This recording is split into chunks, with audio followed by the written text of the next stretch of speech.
K-팝이 많이 이제 세계에 알려져가지고 저희 나라 좋아하는 사람 너무 많아요. 저희 나라에서 살고 싶어하는 사람도 너무 많아요. 그런데 이 마크 헨슨이라는 사람이 이렇게 진단을 했어요. 근데 그것이 제가 보기에는 정확하게 진단을 한 것 같아요. 그래서 오늘 미국에 이제 주목받고 있는 마크 헨슨이 이제 우리 한국 사회를 좀 나쁘게 했습니다만, 오늘 설교 제목이 나와 있듯이 세계에서 가장 우울한 나라가 바로 한국이에요. 라고 이렇게 진단을 했습니다. 이 사람이 쓴 책이 저도 읽어봤는데 신경 끄기의 기술이라는 책이에요. 시간 있으면 한번 읽어보세요. 좋아요. 그 자서전인 자기 개발서인데요. 베스트셀러 작가입니다. 이 사람은. 그래서 한국이 경제나 문화적으로는 세계에 이제 주목을 받고, 우리나라의 그 경제 성장을 뭐 인도네시아나 태국이나 이런 데서 새마을 운동을 이제 보고 받아가지고 자기네들도 하려고 하잖아요. 이런 주목을 받는 반면에 그 안에는 한국의 우울증이 숨겨져 있다. 이렇게 얘기합니다. 그래서 이제 이 사람이 이제 얘기한 게 뭐냐면, 유교와 자본주의에서 이제 문제점을 찾아냈어요. 그래서 이제 이 사람이 이제 그 찾아낸 거에 의하면, 한국은 유교의 가장 나쁜 부분인 수치심과 남을 판단하는 부분을 극대화했다고 그래요. 극대화했는데, 원래 유교는 가족이나 지역사회의 이런 친밀감이 굉장히 중요시 여겼거든요. 근데 그런 거를 이제 저버렸다. 이런 얘기고요. 그다음 두 번째로 이제 자본주의에서는 최악의 단면인 현란한 물질주의, 그리고 또 돈벌이에 대한 집착, 이런 거를 강조했기 때문이고, 원래 이제 자본주의는 이제 좋은 게 뭐냐면, 좋은 부분이 자기 표현. 이제 공산주의는 마음대로 표현 못하지만 민주주의는 이제 자기 표현할 수 있잖아요. 자본주의에서는요. 그리고 개인주의를 무시했다, 이렇게 나와 있어요. 근데 이제 이렇게 이제 잘못된 어긋난 이런 그 가치관 때문에 이제 혼란에 빠진 거죠. 젊은 사람들이 스트레스와 절망으로 빠졌다, 이런 거죠. 아까 조금 영상에서 보셨습니다만, 한국이 왜 이렇게 경쟁 사회가 됐을까? 왜 이렇게 경쟁하게 된 이유를 보니 6.25 이후에요. 경제 성장을 이루기 위해서 이게 선택이 아니고 생존의 문제였다고 해요. 생존의 문제였기 때문에 경제 발전을 위해서 정부가 절대적으로 잔인한 교육 시스템을 만들어서 이렇게 된 겁니다. 그 결과 저를 포함한, 저도 그 세대니까 이게 이제 지금의 또 젊은 우리 청년들까지 엄청난 부담을 안겼다는 거죠. 지금도 그게 진행되고 있고요. 그래서 우리가 한국을 좋아하는 사람도 많이 있는데, 우리 스스로는 와, 이거 정말 빡빡하다, 살기가 왜 이렇게 힘드냐, 이렇게 얘기하지 않습니까? 치열한 경쟁이 성공의 공식이 되어버렸어요.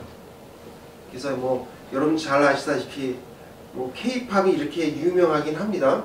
제가 좋아하는 유진스 이런 데 있지만은, 그 아이돌이 그 자리에 오르기 위해서 어려서부터 막 학교도 안 다니고, 중학교, 고등학교 안 다니고 막 검정고시를 하면서 연습생 생활을 10년, 20년 하는 사람들이 있어요.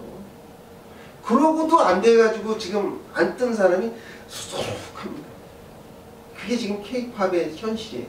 또 스포츠는 어떻습니까? 어려서 뭐 야구하고 뭐 했는데 돈 많이 들여서 축구 선수가 되려고 박지성처럼 보셨죠? 이번에 너무 잘하더라고요. 이번에 2번이나 연장전 해가지고 우리 4강에 올라갔어요. 한국이. 저는 이제 떨어졌잖아요. 어쨌든 그런 것들이 바로 아주 극심한 경쟁 속에서 살아남는 사람들이 이제 스타가 되는 거죠. 아까 뭐 스타크래프트 얘기도 나왔습니다만 게임도 그런 것 중에 하나죠. 그래서 이제 우리나라의 경제적인 도움은 많이 됐어요. 많이 됐는데 그 다음이 문제죠. 그 다음이. 예. 그래서 이제 그러다 보니까 이제 아까 얘기했듯이 한국에는 완벽주의자가 많다. 생각보다. 미국보다 많다는 거죠. 많다. 그래서 100점이냐 아니냐를 따지는 거예요. 98점, 99점도 안 돼. 100점 받으면 엄마 아빠가 너 잘했어 이렇게 하는데 98점 받으면 아무 소리 안 해. 이게 지금 우리 한국의 현실이라는 얘기죠. 이게 그냥 웃을 일이 아니고요. 이게 우울증과 관계가 있어요. 아이들까지도. 어른뿐만 아니라. 그러니까 항상 나는 실패하는 사람이야. 98점 받았는데도 나는 항상 실패하는 사람이야. 이런 좌절감을 느끼게 되는 거죠. 그 한국에 지금은 그런 얘기가 조금 사라지긴 했는데 예전에 헬조선이라고 들어보셨어요? 젊은 사람들이 그런 말이 회자됐잖아요. 헬조선. 그게 이제 과도한 경쟁이 부른 이제 부작용이죠. 근데 그런 거예요. 저기 젊은 사람에 영향을 미쳐가지고 제가 아는 저 강릉의 어떤 분들도 결혼을 안 해요. 40이 넘었는데 농협이라고 좋은 직장에 다녔는데도 결혼을 안 한다니까요. 저출산의 문제가 생겼고 그 다음에 최근에 뭐 문화재 테러 있었죠. 경복궁에 낙서. 그전에는 저것도 한 거 아세요? 저 남대문 붙었잖아요. 이런 것들이 그냥 이루어진 게 아니다. 예전에 그 미국의 뉴욕시에 그 당시에 50년이 넘 70년 전이에요. 그 당시에 이게 뉴욕이 맨하탄이 발달하지 않았을 시의 시장이 거기에다가 공원을 만들었잖아요. 센트럴 파크라고 쫙. 그때 사람들이 많이 욕을 했어요. 아니 이렇게 비싼 땅에다가 왜 이렇게 큰 공원을 만들어갖고 그 당시에 그 뉴욕 시민의 거의 뭐 10배 이상에 대한 걸 만들었거든요. 미쳤다고 했어요. 미쳤다고. 근데 그 시장이 뭐라는지 아세요? 여러분 이거를 만들지 않으면요 50년 후에 이거보다 더 넓은 면적의 정신병원을 세워야 됩니다. 지금 가면요 저는 안 가봤는데 뉴욕에 한번 가보고 싶은데 센트럴 파크는 정말 아주 장관입니다. 우리나라도 저런 걸 왜 못했을까? 왜냐면 6.25 이후에 좀 할 수 있었잖아요. 다 부서졌으니까. 이제 그때 식견이 없어서 그렇게 됐는데 하여간 근데 이제 우리나라가 이러려고 우리가 이 고생을 했나? 이 고생을 하려고 새마을 운동을 하고 예? 우리 그랬잖아요. 뭐 먹을 거 좀 줄여 먹고 예? 배를 골먹하면서 예? 자식을 위해서 예전에 뭐 경상도 사람들은 뭐예요? 뭘 팔아서 뭐 자식을 교육시켰다고 그래요. 제가 말을 못하겠는데 팬티 저 엄마들이 자기 팬티를 안 입고서라도 자기 자식을 대학에 보내려고 그랬다고 그랬잖아요. 그만큼 우리는 교육에 대해서 그렇게 애를 쓰고 했지 않습니까? 그래서 이제 그렇게 됐는데 여러분 헬조선이 여러분의 잘못이 아니에요. 저도 이 말씀을 준비하기 전까지는 저도 죄책감을 많이 느꼈었거든요. 근데 여러분 잘못이 아니에요. 그러니까 그 당시에 정치 지도자, 응? 그런 사람들이 한국을 경제 발전을 이루기 위해서 피치 못할 사정으로 그렇게 선택을 했는데 그것이 이제 부작용이 생긴 거죠. 그래서 이제 세계에서 가장 우울한 나라라는 이런 칭호를 얻게 됐지만 우리가 또 이건 노력하면 아까 말했듯이 우리는 회복력이 빠르니까 그래서 바로잡을 수 있지 않을까. 우리가 한번 이런 것들을 생각해보고 앞으로 우리 자손들한테 저희 손자들한테 이런 상태를 계속 물려준다? 그건 아니잖아요. 그건 아니니까 우리가 이제 좀 노력을 해서 좀 해야 되지 않을까. 그래서 제가 오늘 그러면 가장 우울한 사회를 이게 벗어나려면 어떻게 해야 될까? 그래서 이제 성경을 찾아보니 오늘 말씀을 통해서 우리에게 주시고자 하시는 하나님의 말씀은 첫째, 의욕은 있으나 능력 없는 무력감에서 벗어나야 합니다. 따라해 볼게요. 그 시작. 의욕은 있으나 능력 없는 무력감에서 벗어나야 합니다. 라고 말씀하십니다. 살아계신 하나님의 말씀입니다. 주보 뒷면에 있어요. 7장 15절입니다. 다 같이 봉독하겠습니다. 시작. 내가 행하는 것을 내가 알지 못하노니 곧 내가 원하는 것을 행하고 아니하고 도리어 미워하는 것을 행합니다. 아멘. 오늘 말씀은요, 사도 바울이 로마 사람들, 로마에 있는 크리스찬들에게 주신 말씀이에요. 근데 그 당시에 황제들의 박해 속에서 살았거든요. 박해가 어느 정도냐면 방화범, 네로가 그랬죠. 방화범으로 몰려가지고 가진 옥고를 치르고요. 또 그리스도인들을 갖다가 그 당시에 가로수에, 지금은 가로수가 다 있지만 그때는 가로수에다가 이렇게 횃불을 놓았거든요. 근데 그 자리에 사람을 달아가지고 불태워서 가로등을 만들었었어요. 그 냄새가 로마시를 진동을 했답니다. 그 끔찍하지 않습니까? 그런 일들을 우리 선조들이 당했는데 그 참혹한 상황 속에서 어떻게 할 수가 없잖아요. 뭐 경제활동을 할 수 있습니까? 그리스도인이라는 거 잡아가지고 그냥 바로 사자밥이 되어버리게 하니까. 무력감 속에서, 절망감 속에서 희망이 없이 이렇게 하루하루를 살아가고 있는 그 그리스도인들에게 하나님을 의지하며 희망을 품고 살아라 라는 사도 바울의 간곡한 서신입니다. 오늘 사도 바울이 7장과 8장을 통해서 세 종류의 사람에 대해서 이야기하고 있어요. 오늘 7장 16절에 보면 이런 말씀이 있어요. 만일 내가 원하지 아니하는 그것을 행하면 내가 이로써 율법이 선한 것을 시인하노니. 그러니까 첫 번째가 무력감이 있는 사람이죠. 무력한 사람. 그러니까 의욕은 있어요. 의욕은 있는데 능력이 없어요. 그러니까 여기 나와 있듯이 내가 이로써 율법이 선한 것을 시인하노니. 율법이란 말은 지금 말하면 성경을 얘기하는 거죠. 그러니까 성경이 진리라는 것은 시인을 하는데 이거를 실천하는 능력이 없는 거예요. 실천하는 능력이 없어요. 적대감에 찬 사람은 그렇지 않습니다. 결코 이런 말을 하지 않아요.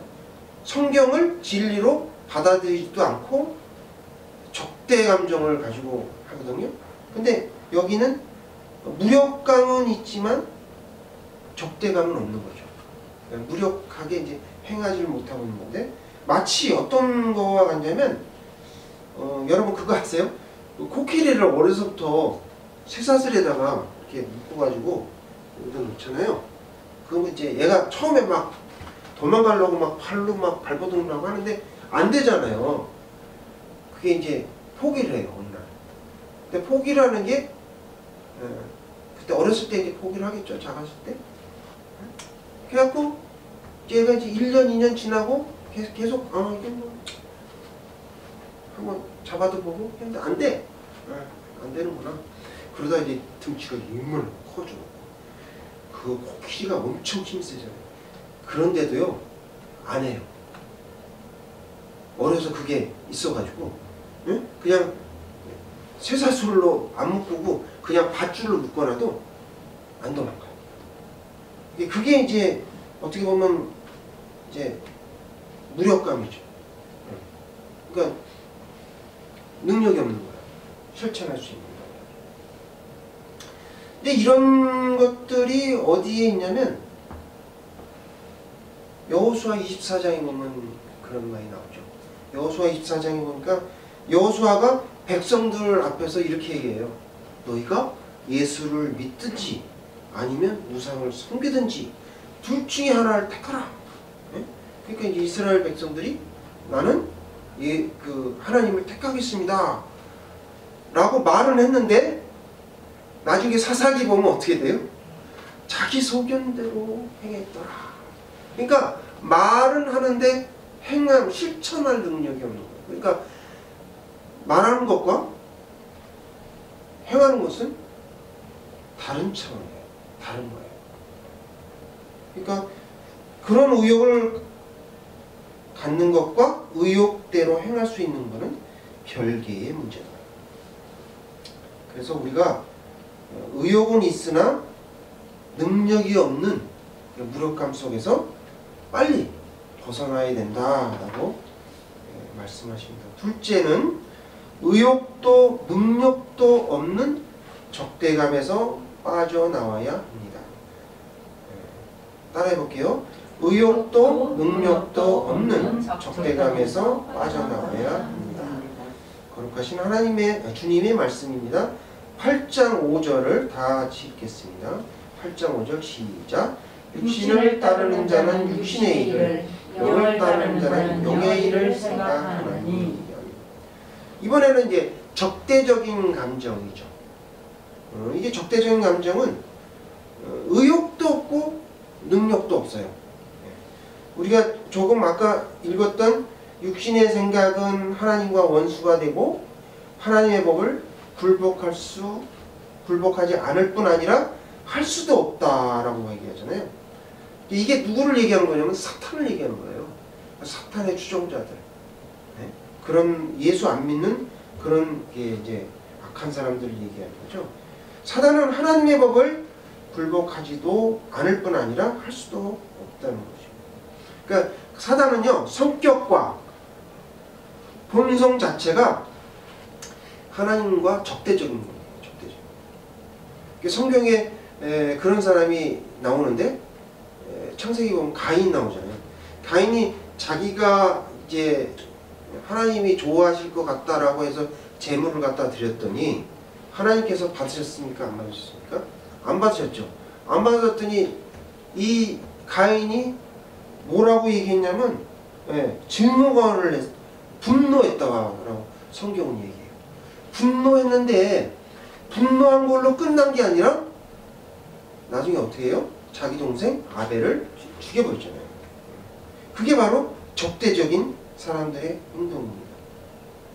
그 다음에 열왕기 하에 보면 여호야김, 저는 이제 김이라고 그래요. 먹는 김. 그래서 외우는데 여호야김, 여호야김이 어떻게 했냐면 궁전에 화롯불이 커다란 데가 있었는데 거기에다가 이제 신하들을 불러요. 그래갖고 두루마리 성경 있잖아요. 그걸 가져오라고 그래요. 그래갖고 신하들 보고 읽으라고. 딱 읽죠? 그럼 그거를 칼로 찧었어. 칼로 잘라가지고 그걸 화로에다 놓고 또 그 다음에 다음 거 가져와. 그 두루마기를 또 갖다 놓고 요번에는 아주 잘게 그냥 환한 표정으로 이렇게 해갖고 또 불에다 태우고. 이게 바로 적대적인 거예요. 그게 바로 이제 그런 건데 얼마나 이게 적대적인 사람 좋아한다. 이게 아니 보기 싫으면 그냥 보지 않으면 되지. 그런 사람이 있다는 거죠. 근데 이제 오늘 이제 아이러니하게도 이 글을 쓴 로마서를 쓴 누구요? 사도 바울도 사실은 적대적인 사람이었어요. 처음. 그래가지고 예수 믿는 사람들을 열정으로 다메섹까지 가가지고 잡아서 하고, 또 스데반 있죠. 스데반도 그 돌을 쳐 죽이는 데의 주동자였어요. 근데 그 사도 바울이 다메섹 도상으로 가다가 주님을 만나잖아요. 그래서 변화가 되죠. 그래서 이런 적대적인 사람이 우리 중에 생각보다 많습니다. 생각보다 많아요.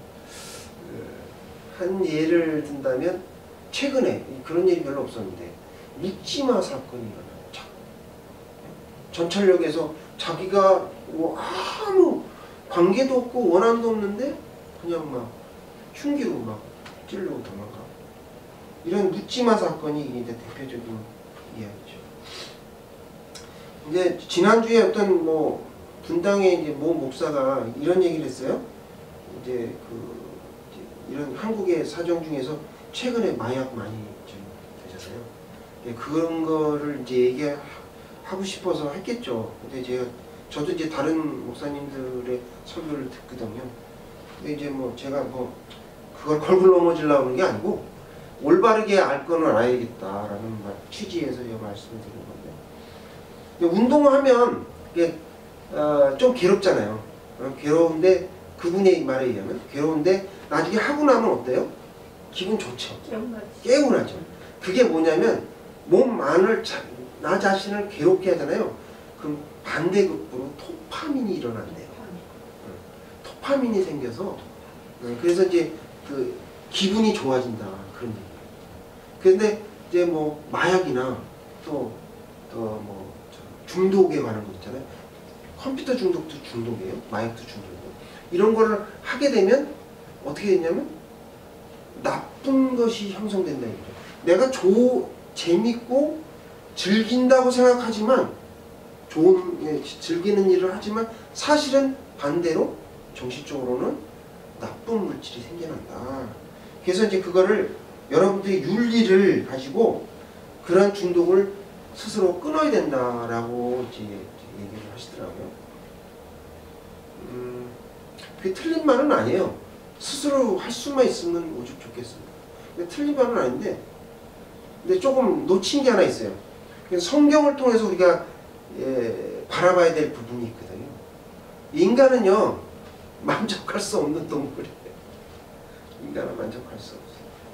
여러분 동물들, 많은 동물들이, 몇몇 동물은 아닙니다만 개미나 뭐 이런 거 빼고 많은 동물들이 사자가 자기가 한 달치 두 달치 먹으려고 미리 사슴을 잡아놓고 저장합니까? 안 해요. 그런 거 없어요. 그때 뭐 배고프면 잡아먹고 뭐 이렇게 하는 거지. 모든 동물이 다 그래요. 풀도 그렇고. 뭐 사슴이 자기 먹으려고 창고 짓고서 거기다가 싸놓지 않잖아요. 근데 몇몇 꿀이나 뭐 이런 거는 좀 다르긴 합니다만, 개미나. 근데 사람은 아니잖아요. 사람은 평생을 먹고 살 것이 있어도 창고에 싸요. 누가 보면 나오잖아요. 어느 어리석은 부자. 그때 하나님이 그거 쌓아서 뭐하냐? 너 내가 오늘 부르면 너 어떻게 될 건데 누가 그걸 갖겠냐? 이렇게 하시면서 하나님이 우리한테 교훈을 주시잖아요. 근데 그 대표적인 아주 그 사안이 있어요. 어느 세계에서 그 15손가락 안에 드는 재벌한테 가가지고 물어봤대요, 기자가. 도대체 그렇게 많은 재물과 집과 회사와 그렇게 많은 것을 가지고 있는데 얼마큼 더 벌으셔야 만족하시겠습니까? 라고 물어봤더니 조금만 더, 지금 있는 것보다 조금 더. 왜 그러냐면요, 이게 하나님이 우리를 형상대로 창조하셨잖아요. 그러니까 그 속성이 있는 거예요. 하나님의 그 무궁하신 능력과 그런 것을 깊이와 넓이를 헤아릴 수가 없어요. 그러니까 우리도 욕심이 저도 몰라요.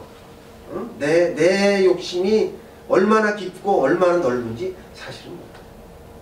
인간은 그렇게 해서는 안 된다는 거예요. 어떻게 해야 돼요? 철저해야 돼, 철저해.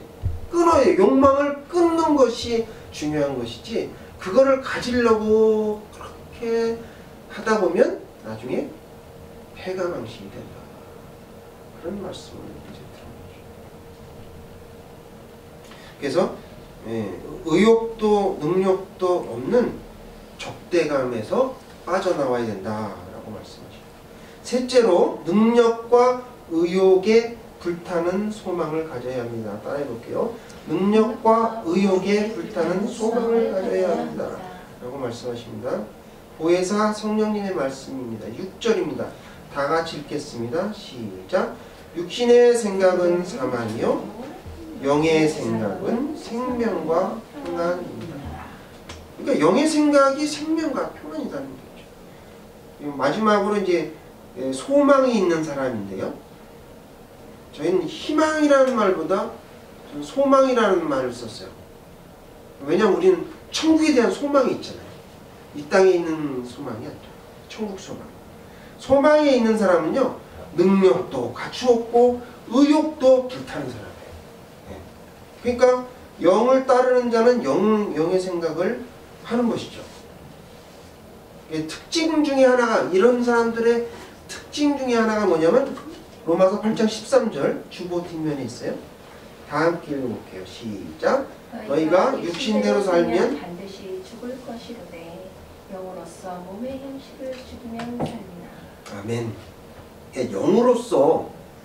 영으로서 몸의 행실을 죽이라. 사도 바울은 이렇게 얘기해요. 아까 제가 말씀드렸잖아요. 욕망을 죽여라. 그 길이 살 길이다. 내가 더 많은 걸 가지려고 애쓰지 말고. 사도 바울이 말하기를 소망에 찬 사람들은 몸의 행실을 줄이고 그 다음에 그릇되고 잘못된 행실을 죽이면서 살아야 된다. 이것이 하나님의 법을 따르는 소망에 찬 사람들이다 라고 이야기를 하죠. 오늘 첫 절 1절에 읽었잖아요. 그러므로 이제 그리스도 안에 있는 자들에게는 결코 정죄함이 없나니. 이게 한 절이지만 이게 엄청나게 중요한 말씀입니다. 이걸 제가 다시 풀어서 말씀드리면, 정죄함이 없다 이런 말은요, 정죄함이 없다라는 거는 재판받을 일이 없다 그런 말이에요. 그러니까 대법원 판결을 받아갖고 무죄로 선고가 됐다. 앞으로 여러분한테 뭐 죄에 대해서 물을 사람이 아무도 없다는 거예요. 이거 얼마나 대단한 얘기인지 모르죠. 그런데 이게 정죄함이 없다라는 말은 한 발 더 나가. 한 발 더 나가서 우리한테 죄를 물을 사람도 없지만 궁극적으로 우리가 구원을 받았다. 그래서 하나님의 자녀가 되었다. 그럼 그 얘기는 무슨 얘기예요? 하나님의 재산을 상속받을 수 있는 상속자가 됐다. 지금은 못 받지. 지금은 못 받지만 이런 거 똑같죠. 어리니까. 너무 어려서 10세 미만의 뭐 이런 사람들은 아버지가 재벌이라도 못 주잖아요. 법정 대리인이 대신해 주시면 나중에 장성하면, 우리가 천국에 가면 그 큰 재산을 다 상속받게 된다. 그 말씀을 지금 하고 있는 거예요. 그래서 소망에 찬 사람들은 그러면 어떻게 행동을 해야 되나? 이 세상에 살찌게. 그게 이제 여호수아 1장 7절에 나와요. 내가 네게 명령한 것이 아니냐? 강하고 담대하라. 그 다음에 뭐라고 말씀하시냐면 두려워하지 말라. 놀라지 말라. 내가 어디로 가든지 내 하나님 여호와가 우리와 함께 계시다. 우리와 함께. 놀라운 말씀입니다. 우리와 함께 계신다. 지금도 계신다는 거죠. 제가 영적인 눈이 떠있다면 지금 어디 계신지 볼 수 있을 것 같은데 아직 거기까지는 못했습니다만. 그리고요, 소망, 이게 이 말씀은요, 어떻게든지 막 잡으려고 하고 그게 나오잖아요. 베드로 후서에 보면 사단이 우리를 잡아먹으려고 우는 사자처럼 달겨든다고 했잖아요. 그러면 달겨든 야 그래 먹어봐 나 죽어줄게 이렇게 해야 됩니까? 아니죠. 방패로 딱 맞고 맞짱 떠야죠. 맞짱 떠. 내가 죽더라도 저는 그럴 거예요. 뭐 싸우다 죽는 한이 있더라도 맞짱 뜰 거예요. 사단하고 맞짱 뜨고 싶어요. 진짜 힘은 없지만 이기지는 못하지. 그렇게 살아야 된다 그런 얘기죠. 네. 오늘 저기 요거를 한번 보여드릴게요. 용기를 드리기 위해서 여기 저 보면 이게 우울한 사람들의 특징이 나와요. 불신, 극심한 감정적 통증, 무감각한 느낌, 뭐 다 이런 게 나오는데, 예? 다 이런 게 나오는데 그거보다도 자, 이거 한번 보실래요? 여기 나오죠? 이게 고대 지중해 세계의 그 당시에 로마 시대 때의 예, 사회 계층의 분포도예요. 여기 보시면 여기 보면 최소 생계 계층이 33%, 예? 최하류층 이게 이 둘은 거의 노예예요, 노예. 예. 그러니까 노예가 예, 포함해서 한 지금 73% 최하위층이 그 다음에 여기 보면 상대적 빈곤층이 있죠. 이것도 거의 노예는 아니지만 천민이 15%예요. 그러니까 나머지 상류층에 있는 사람들이 7%, 그 다음에 지도층에 제일 위에 엘리트 그 사람이 5%. 그러니까 12%는 이제 잘 먹고 잘 살았지만 예? 나머지 여기 그 노예와 빈곤층은 88%. 그런 시대가 로마 시대입니다. 로마서를 작성했던 시대. 우리 시대하고 한번 비교해 보세요. 지금이 더 낫지 않습니까? 그때보다. 여러분 노예세요? 노예 아니죠? 예? 머슴살이 하십니까? 아니잖아요. 예. 차이가 있고 뭐 이 정도면 뭐 예? 우리 사회는 적어도 굶어 죽지는 않습니다. 굶어 죽거나 노예로 일하면서 사고로 힘들어가지고 그렇게 죽지는 않아요. 아까 이제 그 벤슨이 얘기했듯이 우리나라는 다른 나라에 비해서 회복력이 빠르답니다. 처음에는 이제 뭐 저도 뭐 그걸 잘 몰랐는데 우리 주변에 등산하는 사람 많죠. 네, 등산하는 사람 많아요. 등산 높은 데 올라가면 마음이 쫙 넓어지고 좋은 공기 마시고 건강하고 좋죠. 또 사이클 동호회도 많더라고요. 요새 저 취미생활로 강아지, 그러니까 애완견, 반려견? 아니, 그죠? 그를 키우는 사람들이 아주 많아졌어요. 저도 키우고 싶은데 아내가 반대해서 키우지 마. 그래서 대신 구피를 키우죠, 구피. 구피가 우리 집에 한 200마리 있는데. 그렇게 이제 취미생활을 해서 그 우울증을 이렇게 치유받는 것이 좋다는 거죠. 바람직한 거예요. 그리고 여러분 또 1년에 한 번씩 해외에 좀 나가서 예? 이제 좀 해외에 사는 사람은 어떻게 사나 이런 것도 한번 보시고 예. 오키나와 보니까는 제가 보기엔 좀 불쌍하더라고요. 예? 거긴 전부 다 경차야, 경차. 왜 경차만 몰고 다니냐? 우리 지금 말하는 티코 그런 거. 왜 몰고 다니냐 그랬더니 정부에서 지하 주차장이 없으면, 그러니까 차고가 없으면 허가를 안 내준대요. 근데 대신에 경차를 사고 몇 년간 뭐 그거 비용을 내면 차를 살 수 있는 그걸 준대요. 이게 전부 다 경차요. 한국 차는 한 번도 못 봤어요. 네? 근데 얼마나 불쌍한지. 우리는 그래도 뭐 다 중형이 넘어요. 일본에 비하면 우리는 중형차, 대형차 몰고 다녀요. 네? 그것만 해도 얼마나 참 행복합니까? 좋은 현상입니다. 자, 여러분들이 이렇게 하시면 되고 또 하나 그 오늘 말씀을 통해 그러므로 능력과 의욕에 불타는 소망을 가지며 살아야 된다 이렇게 말씀하십니다. 오늘 말씀을 통해서 의욕은 있으나 능력이 없는 무력감에서 벗어나야 합니다. 의욕도 능력도 없는 적대감에서 빠져나와야 합니다. 혹시 이런 분이 있으면 빨리 빠져나오세요. 세 번째로 능력과 의욕에 불타는 소망을 가져야 합니다. 그런 말씀을 하십니다. 주보 뒷면에 보면 로마서 8장 17절이 있습니다. 다 같이 읽어보도록 하겠습니다. 시작. 자녀이면 또한 상속자 곧 하나님의 상속자요 그리스도와 함께한 상속자니 우리가 그와 함께 영광을 받기 위하여 고난도 함께 받아야 할 것이니라. 네. 이 말씀이 메시지에 이렇게 번역이 되어 있어요. 여러분 지금 우리가 그분과 더불어 힘든 때를 보내고 있다면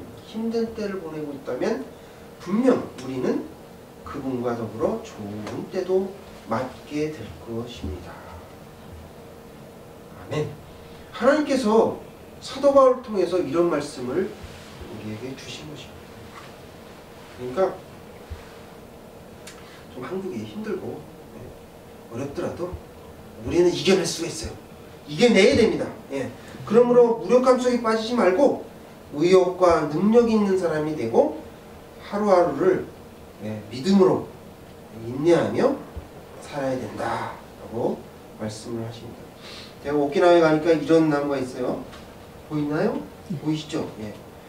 요거 이제 옆에 버팀목을 조금 붙어 있는 게 있는데 버팀목이 없이 그런 나무들이 있죠. 해변 주위에 너무 많아요. 이거는 제가 그냥 호텔 옆에 있는 걸 찍은 거거든요. 거기는요, 오키나와에는 바람이 너무너무 많아요. 막 이렇게 집이 날아갈 정도로 이렇게 바람이 부니까 나무들이요, 그러니까 뿌리가 뽑혀서 다 날아가. 근데 이게 언제서부터 어떻게 된 건지는 잘 모르겠는데 그런 종이 있는 건지 하나님께서 그렇게 만드신 건지 전 모르겠어요. 이게 진화가 된 건지. 근데 여기 보세요. 여기 보면 뿌리가 이렇게 지지대로 나와 있어요. 그러니까 이게 줄기는 이렇게 있는데 뿌리 자체가 위에서부터 빠져나온 거예요. 그래갖고 사방으로 다 지지대를 해요. 이렇게 하고 살아남는 나무가 있더라고요. 이게 꽤 오래된 나무들이 자라는데 그렇게 많이 못 자라요. 그러니까 이런 이상한 나무가 있지만 어때요? 이 나무는 생존하잖아요. 우리도 살아서 뭐 큰 거를 바라는 게 아니라 살아서 우리가 견디는 자가 이기는 거예요. 견디는 자가 강자인 거죠. 그래서 이제 혹시나 여러분 중에 헬조선 살기 너무 힘들어, 재정적으로 너무 어려워, 왜 이렇게 또 우리 주위에 나를 괴롭히는 사람이 왜 이렇게 많아? 나는 괜찮아. 나는 괜찮은데 주위 사람들 때문에 내가 우울하고 스트레스 받아. 그런 분이 있다면 이게 절호의 기회입니다. 성령님을 만날 수 있는 절호의 기회. 또 우리가 이런 기회를 통해서 말씀을 읽을 절호의 기회. 예수님을 영접할 수 있는 절호의 기회. 그래서 우리는 한국은 그래도 하나님이 축복하셔가지고 우리가 믿음 생활을 할 수 있잖아요. 그러니까 견딜 수 있는 거예요. 이 어려운 난관을 견딜 수 있는 거예요. 예배에 참석하셔서 은혜 받는 시간, 치유의 시간, 주님의 임재를 체험하는 시간이 되었으면 좋겠습니다. 여러분 혹시 이거 보셨나요? 이런 거 보셨어요? 오늘 당신에게 좋은 일이 있을 겁니다. 이게 어디에 나오냐면 드라마 나의 해방일지에 나와요. 이게 이제 그 손석구가 주연했죠. 그 여배우는 제가 기억을 잘 못하는데 그 여배우가 매일 똑같은 힘든 상황에서 서울로 예? 그 출퇴근하면서 전철역에서 이게 이제 해방교회 위에 있는 거기에 이 말이 있는 걸 이렇게 보면서 지나가는 게 그런 그 장면이 나옵니다. 제가 인상 깊게 봤던 것 중에 하나예요. 그러니까 오늘 당신에게 좋은 일이 있을 겁니다. 희망을 가지라는 얘기죠. 근데 이거를 거꾸로 저는 이렇게 봐요.